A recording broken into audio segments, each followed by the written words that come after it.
Hello guys, வணக்கம். This is அன்பு சீலன். இன்னைக்கு நம்ம என்ன பார்க்க போகிறோம் அப்படின்னா, இன்ட்ராடேக்கான பெஸ்ட்டான ஸ்டாக்ஸ் என்னென்ன அப்படிங்கிறது தான் என்டையராக இந்த வீடியோவில் பார்க்க போகிறோம். பிகினராக இருக்கிறீங்க அப்படின்னா இந்த வீடியோவை ஸ்கிப் பண்ணாமல் முழுமையாக பாருங்கள். எஜுகேஷன் பர்பஸ்க்காக என்னுடைய டெலகிராம் குரூப், வாட்ஸ்அப் குரூப்பில் இணையனும் விருப்பம் உள்ளவங்க டிஸ்கிரிப்ஷன் பாக்ஸில் லிங்க் கொடுத்துருக்கேன். அந்த லிங்க்கை பயன்பெற்று கொள்ளலாம். இப்போ நம்ம வீடியோக்குள்ளே போகலாம். ஸோ நீங்கள் பிகினராக இருக்கிறீங்க அப்படின்னா ஸ்டாக் மார்க்கெட்டை பொறுத்த மட்டும் ஸ்டாக் செலெக்ஷன் அப்படிங்கிறது ரொம்ப முக்கியம். அதை எப்படி செலக்ட் பண்ணணும் அப்படிங்கிறத சேர்த்து தான் நான் இந்த வீடியோவில் சொல்ல போகிறேன். ஸோ வீடியோ பார்க்குற எல்லோரும் வீடியோவுக்கு லைக் பண்ண மறந்துடாதீங்க, சரிங்களா? ஃபர்ஸ்ட் விஷயம், நீங்கள் இப்போ தான் ஸ்டார்ட் பண்ணுறீங்க இனிஷியலாக ஸ்டாக் மார்க்கெட்டில் அப்படின்னா ஏனோ தானோன்னு என்ட்ரி கொடுத்துட வேணாம், சரிங்களா? மார்க்கெட் நீங்கள் வந்த உடனே புக்கில் நீங்கள் எவ்வளோ ரெஃபர் பண்ணாலும் இந்த ரெண்டு விஷயம் உங்களுக்கு கரெக்டாக அமையும். ஒன்று, மார்க்கெட் இந்த மாதிரி ஜிக்ஸாக் மோடில் ட்ராவல் ஆகிட்டே இருக்கும், சரிங்களா? இந்த ஜிக்ஸாக்கில் இதில் ஸ்விங் இப்படி சொல்லுவாங்க, சரிங்களா? அப்போது சப்போர்ட்லேருந்து ரெசிஸ்டனை நோக்கி போகச்ச பைக்கு ட்ரை பண்ணுங்கள். ரெசிஸ்டன்லேருந்து, சரிங்களா, சப்போர்ட்டை நோக்கி வரச்ச செல்லுக்கு ட்ரை பண்ணுங்கள். இது ஃபர்ஸ்ட். செகண்ட், மேலே இருக்க லைன் பேர் ரெசிஸ்டன், கீழே இருக்க லைன் பேர் சப்போர்ட், சரிங்களா? இப்போது நிறையா பையர் வந்தால் என்ன ஆகும் அப்படின்னா இந்த ரெசிஸ்டன்ட் பாயிண்ட்டை உடைக்கும், சரிங்களா? அப்போ நீங்கள் என்ட்ரு ஆயிருங்கன்னு புக்கில் போட்டிருக்கும். இதுவும் நல்லா வேலிட். ஏன்னா இதில் நீங்கள் தப்பாக என்ட்ரு ஆனாலும் மார்க்கெட் உடனே இமீடியட்டாக கீழே ஃபால் ஆகாது, சரிங்களா? உங்களுக்கு டைம் பீரியட் இருக்கும். ஸோ மினிமமான லாஸில் கூட வந்துடலாம். ஆனால் சரியாக என்ட்ரு பண்ணிங்கன்னா நல்ல ஹியூஜ் ப்ராஃபிட்டில் வெளியே வரலாம், சரிங்களா?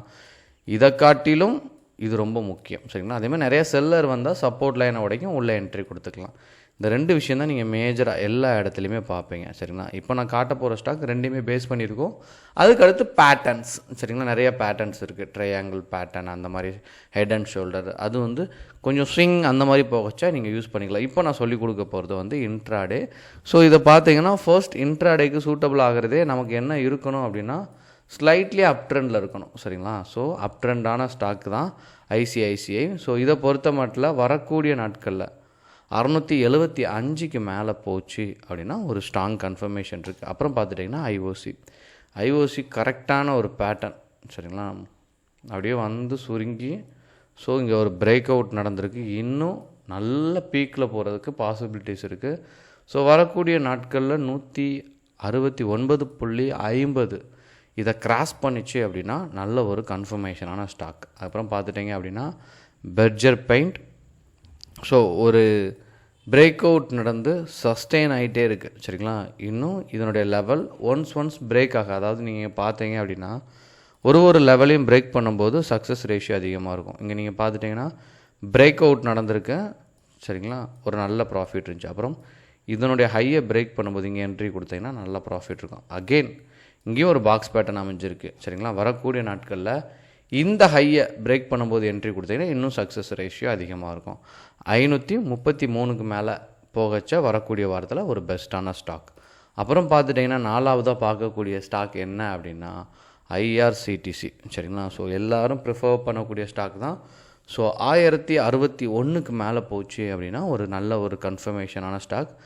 இன்னொன்று என்கிட்ட நிறைய பேர் கேட்குறது டார்கெட். இன்ட்ராடேயை பொறுத்த மட்டும் இந்த ஸ்டாக் டாப்பில் வரச்ச இந்த லெவலை பிரேக் பண்ணும். அதாவது மண்டே மார்க்கெட் பாசிட்டிவ் அப்படின்னா இந்த ஸ்டாக்கில் ஏதோ ஒரு ஸ்டாக் நெக்ஸ்ட்டு 50ல் பெஸ்ட்டான முதல் 10 இடத்துல வரும். அப்போ இந்த லெவலை பிரேக் பண்ணும்போது என்ட்ரி கொடுத்து 15 நிமிஷத்தில் எக்ஸிட் ஆயிருங்க. ஏன்னா என் கிளாஸில் படிக்கிற ஸ்டூடெண்ட்டுக்கும் நான் முக்கியமாக சொல்கிற விஷயத்தை டார்கெட்டை பேஸ் பண்ணி ட்ரேட் பண்ணாதீங்க. டைமிங்கை பேஸ் பண்ணி ட்ரேட் பண்ணும்போது சக்ஸஸ் ரேஷியோ அப்படிங்கிறது அதிகமாக இருக்கும். இன்னொன்று குவைட்டாக ஒரு சின்ன ப்ராஃபிட், ஒரு சின்ன ஸ்கேல்பிங் பண்ணிவிட்டு வெளியே வந்துடலாம். இன்ட்ராடேயில் டார்கெட்டை ஃபிக்ஸ் பண்ணி ட்ரேட் பண்ணிங்கன்னா நிறையா டைமில் அந்த டார்கெட் ஹிட் ஆகாது, சரிங்களா? இதை கவனத்தில் எடுத்துக்கோங்க.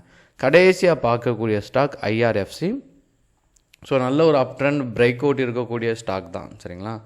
ஸோ 225க்கு மேலே போச்சு அப்படின்னா ஒரு ஸ்ட்ராங் கன்ஃபர்மேஷன். இதனுடைய ஹையை பிரேக் பண்ணும்போது என்ட்ரி கொடுங்க. இன்னொன்று ஒரு கேண்டலுக்கு உள்ளே ட்ராவல் ஆகிட்டு இருக்கும்போது ட்ரேடை அவாய்ட் பண்ணுறது ரொம்ப நல்லது. அதனால் பிரேக் அவுட் நீங்கள் பார்த்தீங்கன்னா சப்போர்ட்லேருந்து ரெசிஸ்டன்ட் பிரேக் அவுட் ப்ராஃபிட் இருக்கும், இன்னும் இது பிரேக் அவுட் பண்ணச்சா நல்ல ஒரு ப்ராஃபிட் இருக்கும், சரிங்களா? எதுவும் டவுட் இருக்குது அப்படின்னா கண்டிப்பாக உங்களுடைய டவுட்டை கமெண்ட் பாக்ஸில் பின் பண்ணுங்கள்.